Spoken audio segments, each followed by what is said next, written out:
선생님, 우리 지금 2022 개정 교과교육과정의 교수학습 변화 방향에 대해서 같이 얘기를 나누고 있습니다. 교과교육과정의 변화에서 가장 핵심적인 부분은 깊이 있는 학습이라고 할 수 있습니다.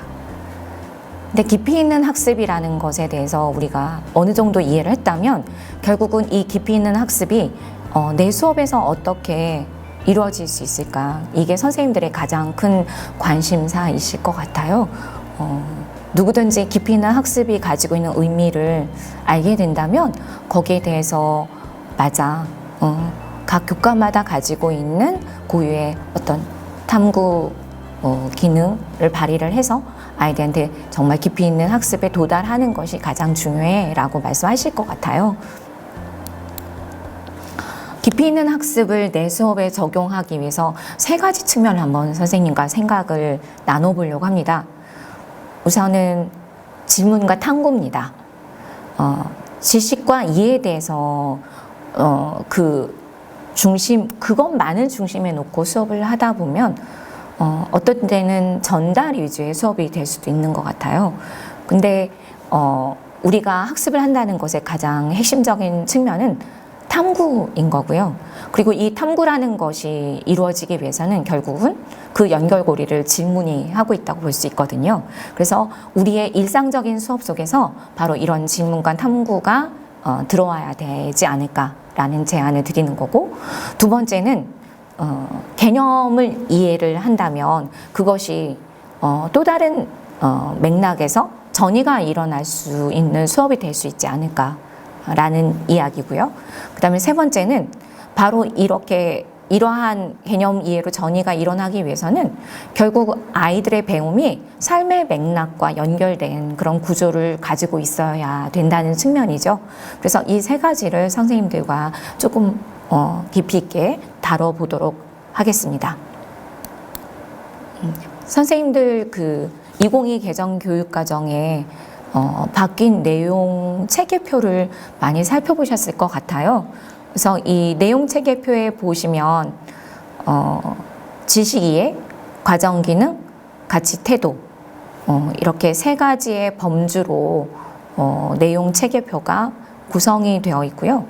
그리고 이거에 따른 탐구 질문을 한번 만들어 보려고 합니다.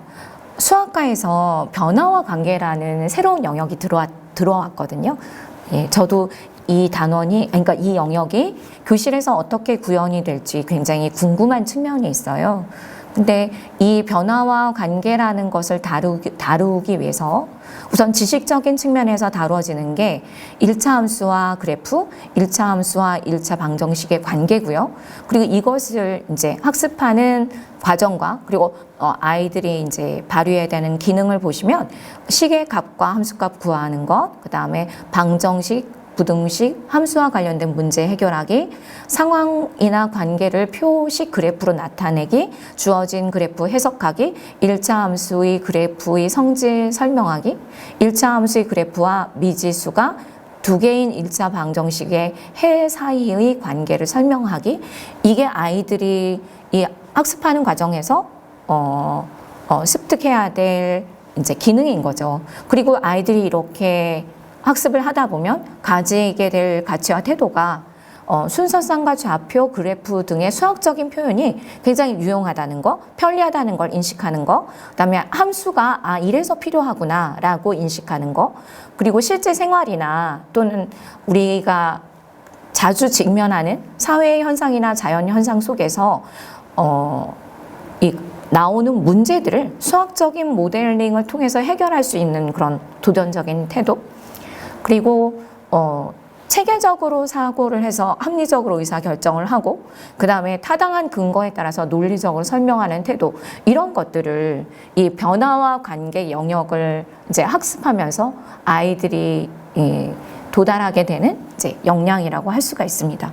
그러면 이것을 아이들한테 이제 길러주기 위해서는 이제 탐구 지문을 던져야 되는 거죠. 근데 우리가 탐구 지문을 크게 세 가지 범주에서 한번 나누어서 한번 얘기를 해보려고 합니다. 첫 번째 지문은 사실적인 지문이고, 두 번째 지문은 개념적인 지문이고, 세 번째 지문은 논쟁적인 지문이라고 설명을 하려고 해요. 그래서 지금 변화와 관계라는 영역에서는 사실적 지문이라고 할 수 있는 것이 1차 함수와 그 그래프가 무엇인지, 1차 함수와 1차 방정식의 관계는 무엇인가, 이렇게 질문을 던질 수 있고요.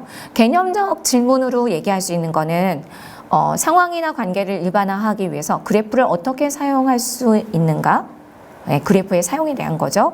그 다음에 방정식, 부등식, 함수는 왜 규칙에 일반화할 수 있는지, 그래서 규칙이라는 것으로, 규칙의 일반화로 설명을 하고 있고요. 개념을. 1차 함수 그래프 성질을 설명하기 위해서 규칙은 어떻게 적용되는지가 개념적 지문이라고 정리를 했고요. 논쟁적인 지문은 상황이나 관계를 나타내는 방식으로 표나 식이나 그래프는 모두 동일한 효과를 갖는지, 그리고 모든 상황은 다 규칙으로 일반화될 수 있는지, 이런 탐구 지문을 던질 수 있습니다. 지금 혹시 연수를 들으시는 선생님 중에 저게 뭐지? 라고 궁금해 하시는 수학 선생님들도 계실 수 있을 것 같아요. 그래서 오른쪽에 보면은 그 또 다른 형태의 탐구 지문의 예시를 올려놨거든요. 그러니까 사실적 지문과 개념적 지문과 논쟁적 지문입니다. 사실적 지문 하나 더 얘기를 해보면 참가와 동요 사이에는 어떤 공통점이 있는가? 개념적 지문으로는 글쓴이는 자신의 관점을 뒷받침하는 주장을 어떻게 구성하는가? 그럼 논쟁적 지문은 다른 사람이 나의 관점을 받아들이도록 설득하는 것이 윤리적인가? 이런 예시를 제시하고 있습니다. 그럼 여기서 선생님들하고 한번 이 얘기를 해보고 싶어요. 왜 수업에서 지문이 일상화되어야 할까요? 이 지문이라는 것은 묘한 성격을 가지죠. 제가 지금도 선생님들께 지문을 던지고 있는데요. 왠지 지문을 던지면 답을 해야 된다라고 느껴지잖아요. 근데 선생님들께는 어떤 의미일까요? 선생님들이 성취 기준을 받으셨을 적에 그것을 지문으로 바꿔보신 경험이 있으신가요? 저는 2015 개정 교육과정이 적용이 된 후로는 학교 칠판에다가 학습 목표를 제시하지 않고 핵심 지문을 매 시간 쓰고 수업을 시작을 했어요. 근데 생각보다 쉽지 않은 게 성취 기준을 학습 목표가 아닌 어떤 탐구 지문의 형태로 이제 제시하게 된 거죠. 그러면 성취 기준을 읽으면서 뭐가 우선순위인지 생각을 해야 되더라고요. 그리고 또 한 가지는 역시 조금 전에 말씀드린 것처럼 탐구하는 것이 교육의 핵심 목표다라는 것을 알게 해주고요. 그리고 아이들은 지문을 받으니까 왠지 해봐야 될 것 같은 거죠. 지적인 호기심을 자극하는 측면이 있고요. 그리고 아이들은 또 칠판에 쓰여져 있는 그 탐구 지문을 보면서 오늘 수업 시간에 어느 방향으로 배워야 하는구나 라는 그 방향을 명확하게 이해할 수 있는 측면이 있습니다. 그리고 아이들한테 선생님들도 지문을 칠판에다 쓰고 나서 수업을 하시게 되면 그냥 강의식의 전달보다는 아이들의 뭔가 배움을 끌어내는 그런 수업을 해야 된다라는 그런 생각을 하시게 되는 것 같고요. 그리고 저는 1년을 통해서 아이들과 그런 질문을 하다 보니까, 그리고 의도적으로 제가 설계한 부분도 있었는데 아이들이 학습한 후에 자기의 배움을 질문으로 정리를 하도록 했어요. 그래서 최종적으로 아이들의 배움이 도달하는 지점은 자기 자신에게 질문을 던지고, 그리고 세상에 질문을 던지는, 그야말로 학생 스스로 질문을 할 수 있어야 한다는 그런 모범을 제시하는 형태가 되었던 것 같습니다. 우리 선생님, 지금부터는 선생님들한테 굉장히 낯설게 다가오셨을 세 가지 질문에 대해서 조금 더 설명을 해드리려고 합니다. 사실적 질문이 뭐지? 개념적 질문이 뭐지? 논쟁적 질문이 뭐지? 이런 의문을 가지셨을 것 같아요. 근데 이제 이 질문을 구분하다 보면 비슷한 내용 요소를 가지고 있는데 어떤 경우는 사실적 질문이 되기도 하고 어떤 경우는 개념적 질문이 될 수도 있거든요. 예. 근데 굳이 우리가 2022 개정 교육과정을 받아들이면서 사실적 개념, 개념적 질문, 그러니까 사실적 질문, 개념적 질문, 논쟁적 질문이라고 질문을 굳이 구분을 해보는 이유는 우리가 그동안 탐구 지문을 만들어 본 경험이 거의 없잖아요. 그래서 선생님들께서 탐구 지문을 만드실 때 지식 이해와 관련해서는 사실적 지문을 만들어 보시고, 그 다음에 그 과정과 기능적인 측면에서는 개념적 질문을 만들어 보시고, 그 다음에 가치 태도 측면에서는 논쟁적 질문을 만들어 보시는 것이 학습 설계에 도움이 되실 거라고 생각을 해서 이렇게 구분을 해서 제안을 해 주시는 게 아닌가라는 그런 생각을 해봅니다. 그래서 지금은 이렇게 구분을 지어서 질문을 만들어 보시되, 나중에 이것이 익숙해지면 선생님들께서 자연스럽게 지식 이해, 그다음에 그 과정 기능, 그다음에 가치 태도, 이런 것들이 물 흐르듯이 연결되는 그런 형태의 지문들을 만들어내실 수 있을 거라고 저는 믿거든요. 그래서 지금 제시되는 이런 지문에 대한 설명들이 조금 낯설고 때로는 조금 구분하는 것이 어렵게 느껴지시더라도 거기에 대해서 지나치게 스트레스 받지 않으셨으면 좋겠다라는 말씀을 드립니다. 우선 첫 번째 사실적 지문에 대해서 말씀을 드리면요.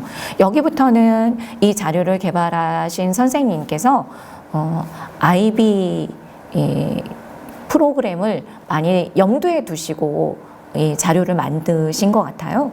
그래서 지금 삼각형 모양 이렇게 거꾸로 놓은 모양에 왼쪽에 보시면 작게 학문, 주제, 개념 이런 것들이 이제 설명이 되어 있고 관련 개념도 설명이 되어 있는데 IB 그 교육 프로그램과 연결해서 조금 더 이제 연결된 지점이 있다라고 생각하고 보시면 될 것 같습니다. 그래서 사실적 질문에서는 그러니까 탐구 영역이 있고 행동 영역과 관련된 측면이 있고 행동 영역과 관련된 측면이 있다라는 걸 지금 보여주고 있죠. 프랑스 혁명을 가지고 사실적 질문을 만들어 본 거예요. 혁명의 원인이 뭘까요? 그러면 탐구와 관련된 거겠죠. 그 다음에 프랑스 혁명의 원인은 뭘까요? 그러면 행동과 관련된 그러니까 측면인 거고, 프랑스 혁명은 언제 시작되었습니까? 라고 얘기한다면 이것도 역시 행동과 관련된 그런 측면인 거예요. 그래서 사실적 지문의 예시를 쭉 풀어놨는데 교과별로 제가 하나씩만 한번 들어보겠습니다. 구어체 언어란 무엇입니까? 이거 국어과에서 제시하는 이제 사실적 지문인데, 아까 선생님한테 잠깐 말씀드린 것처럼 어떤 측면에서 이거 개념적 지문이 아닌가요? 라고 얘기하실 수도 있을 것 같아요. 그래서 수업 속에서 선생님들이 풀어내시는 맥락과 결부시켜서 꼭 보시라고 말씀을 드리고 싶습니다. 그리고 수학과에서는 직교하는 두 직선 사이에 직선의 기울기는 어떻게 비교합니까? 이런 사실적 지문 하나 예를 들어주셨고요. 그리고 사회과에서는 지속 가능성이란 무엇입니까? 라는 그런 어떤 지문을 제시를 하고 있는데, 이것도 마찬가지로 약간 개념적인 질문으로 볼 수 있는 측면도 있는 거죠. 네. 다음 슬라이드를 한번 보겠습니다. 자, 이번에는 개념적인 지문입니다. 수학에서 기하학과 관련된 부분인데, 주요하게 다루려고 하는 거는 이제 관계에 대한 그런 개념적 지문인 거예요. 그래서 탐구적인 측면에서는 혁신적인 디자인 아이디어를 어떻게 정당화할 수 있습니까? 이렇게 탐구와 관련해서 개념적 질문을 던지고 있다면, 행동적인 측면에서는 혁신적인 디자인의 기초로 삼각형을 사용하는 것을 어떻게 정당화할 수 있는지 뭐 이런 질문도 던지고 있습니다. 교과 관련한 개념적 질문 한번 예시를 들어드릴게요. 발음과 어조는 어떻게 연결되어 있나요? 이런 질문을 던지고 계시네요. 그래서 개념적 질문이 아까 잠깐 앞에서 말씀드렸는데 과정 기능과 연결되어 있다는 것을 조금 연결해서 생각해 보시면 좋을 것 같습니다. 그리고 수학과 같은 경우는 함수의 해를 갖는다는 것은 무엇을 의미합니까? 네, 이것도 마찬가지로 과정 기능과 좀 연결해 보시면 좋을 것 같고요. 사회과 같은 경우는 개인의 선택은 어떤 방식으로 글로벌 문제에 기여합니까? 라는 개념적인 질문을 던지고 있는 거죠. 이 모든 것들은 이제 관계와 관련된 그런 개념적 질문의 예시로 제시가 되고 있는 겁니다. 논쟁적 질문을 한번 보도록 하겠습니다. 여기에서는 의사소통이라는 것을 주제로 해서 질문의 예시를 제시하고 있는데요. 국어과 같은 경우 한번 보시면 구어체 언어를 사용하는 것이 허용되는 경우는 언제입니까? 이런 논쟁적 질문을 들고 있고, 그 다음에 수학과 같은 경우는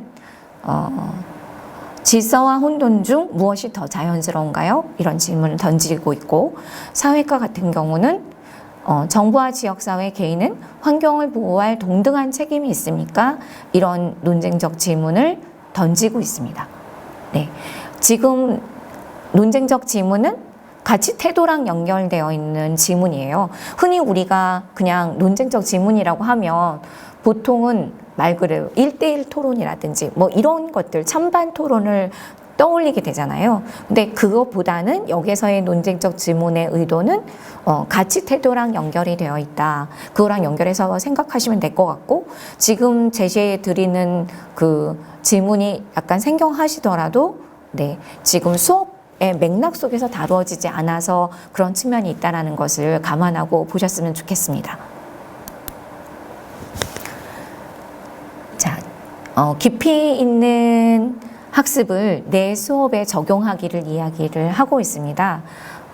우선은 교과에서는 통합적인 사고의 기회를 제공을 한다면 개념 이해를 통해서 아이들에게 학습에 있어서 전이가 굉장히 풍부하게 이루어질 수 있겠죠.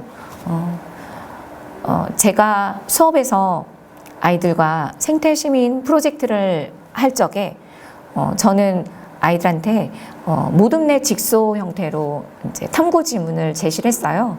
그 중에 하나가 실제로 기후 위기에 대응하기 위해서 전 세계의 생태 도시라고 하는 도시들은 어떻게 대응하고 있는지를 탐구하게 한 적이 있었습니다. 근데 그 수업이 진행되고 있던 즈음에 어느 날 교실에 갔더니 아이들이 뭔가 열심히 지도 같은 걸 그리고 있는 거죠. 그래서 가만히 가서 들여다보니까 지도가 아니라 마을이었어요. 그래서 아이들한테 이게 뭐니? 라고 물어보니까 기술적 가정 시간에 아이들이 마을을 조성하고 있는 거예요. 모둠이 모여서. 그랬더니 아이들이 그 마을이라고 얘기를 해주면서 저하고 수업 시간에 배웠던 저는 도덕 시간에 생태시민 프로젝트를 했었거든요. 아이들이 도덕 시간에 배운 게 기억이 났는지 선생님 어떤 아이들은 마을을 생태마을로 조성하는 아이들도 있어요 라고 얘기를 하더라고요. 그래서 저는 이제 기가 선생님한테 가서 여쭤봤죠. 그랬더니 기가 선생님도 그렇지 않아도 궁금해 하셨다는 거예요. 분명히 아이들한테 뭐 지속 가능한 삶이라든지 기후위기에 대한 대응이라든지 이런 거를 가르치신 적이 없는데 아이들이 마을을 조성하면서 생태마을을 조성한 아이들이 있었대요. 그래서 선생님이 개인적으로는 아이들한테 물어보시지는 않으셨고 그냥 개인적으로 그냥 조사를 했나 보다라고 생각하셨대요. 그래서 제가 수업 시간에 이러이러한 그러니까 프로젝트를 진행하고 있습니다 라고 말씀을 드렸더니 그래서 그런 결과물이 나왔네요 라고 얘기를 하시는 거예요.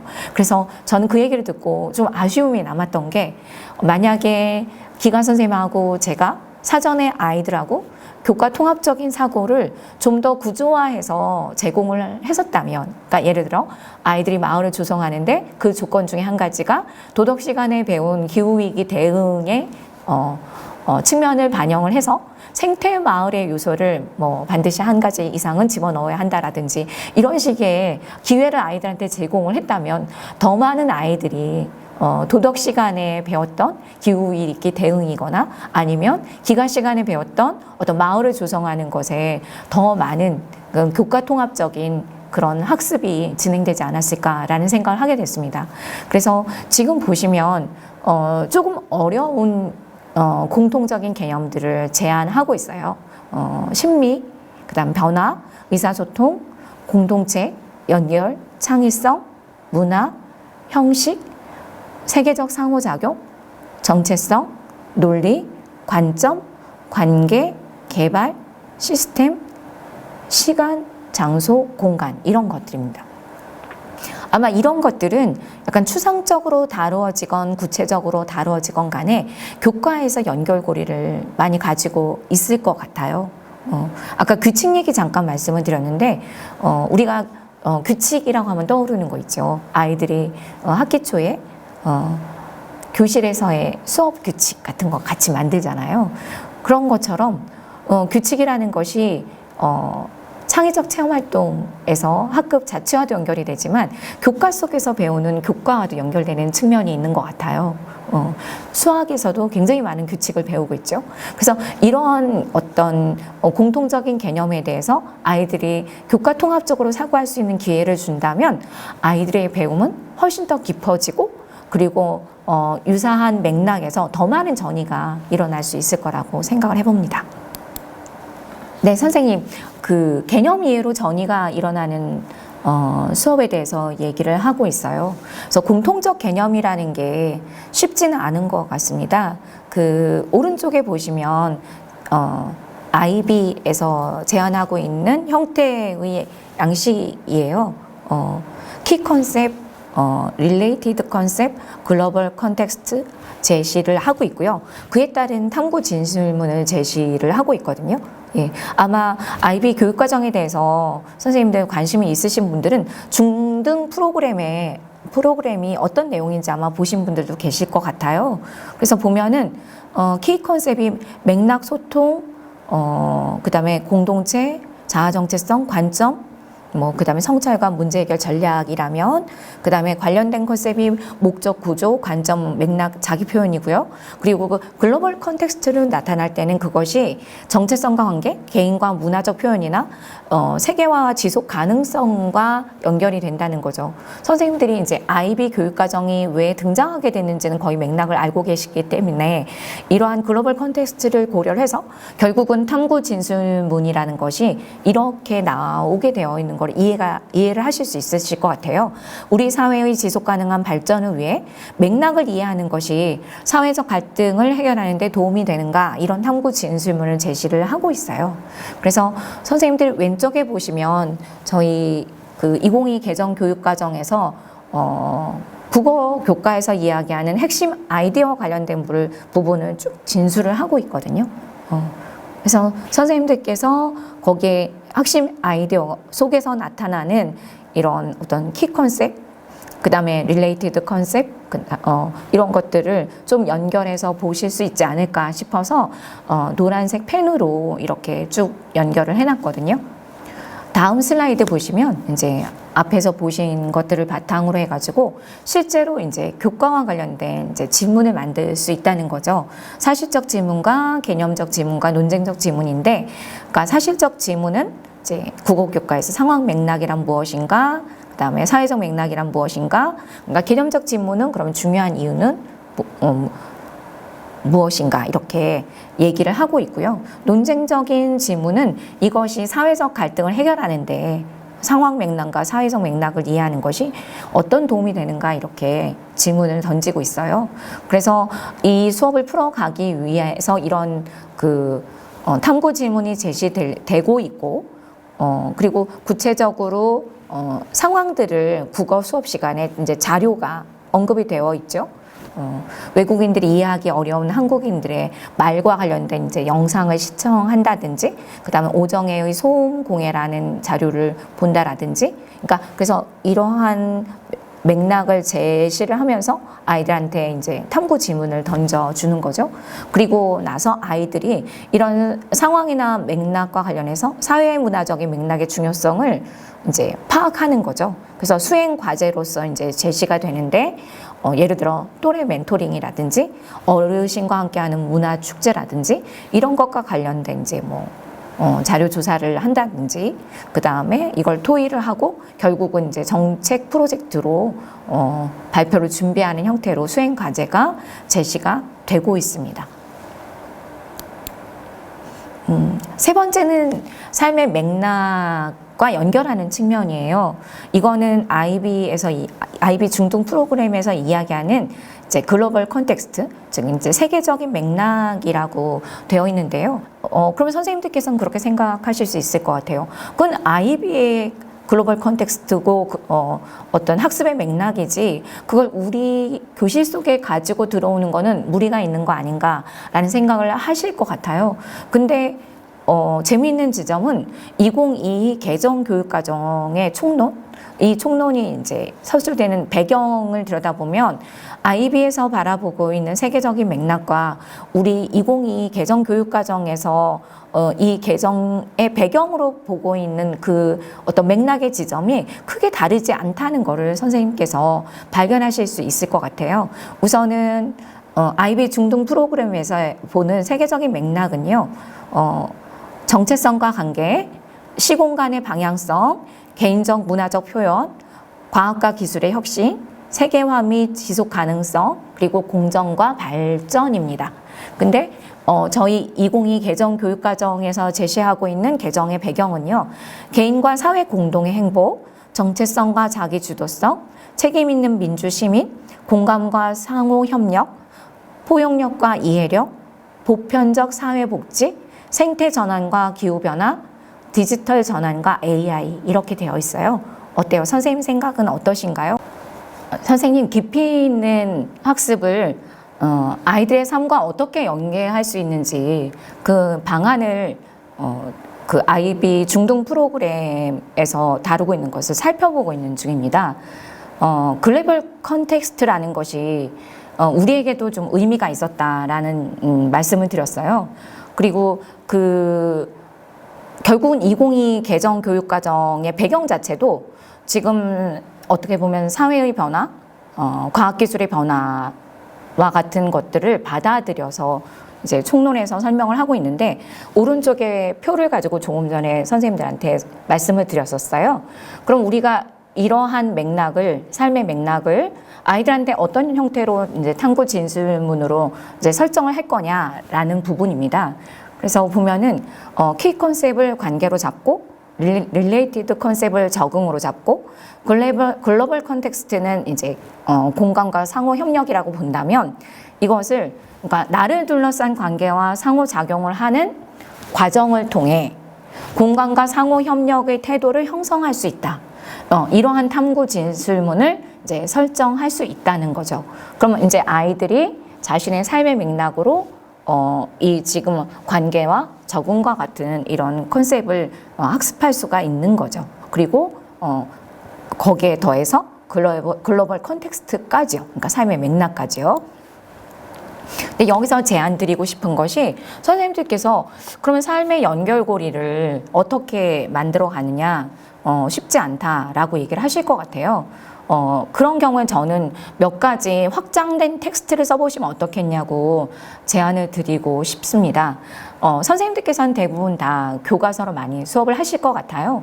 그러니까 최근 들어서는 워낙 교육과정 재구성을 잘 하고 계셔서 그 교과서를 넘어선 그 이상의 수업을 하고 계신 선생님들도 굉장히 많으신 걸로 알고 있습니다. 제가 이번에 과학기술의 윤리적인 쟁점을 수업 속에서 다루다 보니까 과학기술의 발전이 너무 빠른 거예요. 그래서 한 3년 전이 아니죠. 우리 2015 개정 교육과정이 기술된 측면의 그 교과서의 내용뿐만이 아니라 한 3년 전 정도에 출판된 다른 책들도 지금의 맥락과는 조금 거리가 있더라고요. 그래서 이번에 굉장히 최근에 출판된, 작년이나 올해 출판된 다양한 과학기술과 관련된 책들을 찾아봤는데요. 그런 책들을 이제 교실 속으로 가져오셔서 어떤 독서를 하고 생각을 만들고 토론을 할 수 있도록 하면은 훨씬 더 이제 아이들의 그 연결고리가 더 넓어지고 더 이제 깊이 있어지지 않을까라는 생각을 했고요.